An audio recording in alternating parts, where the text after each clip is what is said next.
प्यारे बच्चों, अस्सलाम वालेकुम। उम्मीद है कि आप सब ठीक होंगे। आज के वीडियो में हम तीसरी जमात का उर्दू पढ़ेंगे और जो सबक हम पढ़ेंगे इस सबक का नाम है हबा खातून। हबा खातून का असली नाम जून था। वो चंदाहार पांपोर में पैदा हुई। प्यारे बच्चों, हब खातून असली नाम वो जून। ये चंदाहार पांपर जामस, यानी चंदाहार पांपरस मज गाम तो अथी गामस मज जामस। उनका बाप अब्दी रतर एक मामूली किसान था। उस हब खातून मोल अब्दी रतर, यह अख मामूली किसान। यानी हब खातून मलिस के नाव अब्दी रतर। इस अब्दी रतर यह अख मामूली ज़िम्मेदार।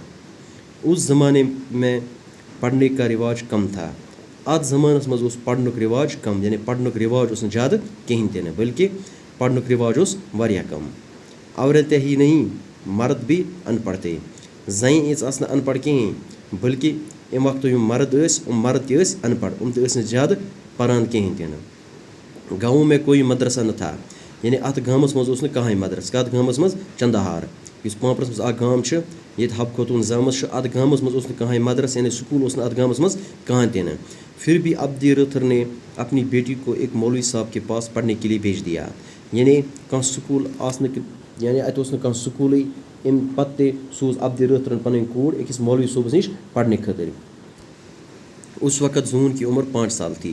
यानी अम वक्त कचा उम्र जून, यानी यह कस वरी अम वक्त ये पन मल अब्दी रतर अकिस मौलवी सूबस नश पढ़ने सूज। अम वक्त अम उम्र 5 वरी, यानी 5 वरी हब खातून ये अब्दी रतर मोल ये अकिस मौलवी सूबस नश सूज पढ़ने। 2 साल में उन्होंने कुरान शरीफ पढ़ लिया। 2 वरियन मज पढ़ कुरान शरीफ। इसके बाद मस्जिद के इमाम से फ़ारसी पढ़ी।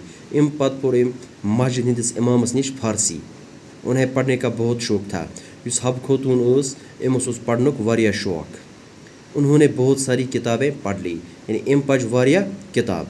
उनकी आवाज़ बड़ी मीठी थी। अम सज आवाज़ हब खातून आवाज़ बड़ मीठ आवाज़, बड़ मदर आवाज़ हब खातून।